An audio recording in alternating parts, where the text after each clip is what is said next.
So over here you can see that I got some random elements right here. Now let's actually see how we can work around with sticky notes inside of Jotboard.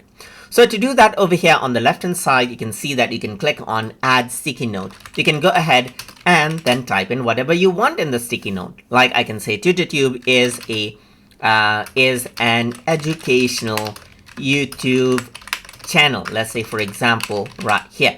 I can go ahead and click on save, and that will be inserted right here. You can also select another color right here. Let's say, for example, and I'm going to type in learn and click on save. That will be inserted as well. So there's different colors that you can go ahead and insert, as you can see right here. I can go ahead and say education. Let's say, for example, click on save, and I'm going to go ahead and say, let's say, for example, grow right here, and I can say save, and I'm going to go ahead and say practice right here and save. You can see I can go ahead and close, and you get this multiple sticky note right here. You can go ahead and expand this, and you can go ahead and rotate it out as you like as well. You can go ahead and click and drag it wherever you like.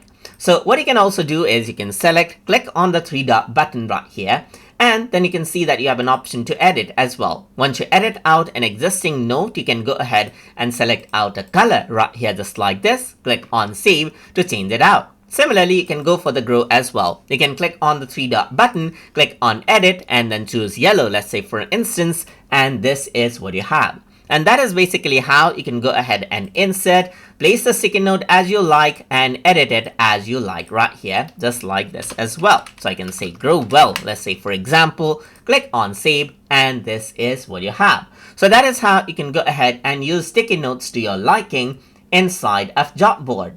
So hope you guys learned something as always.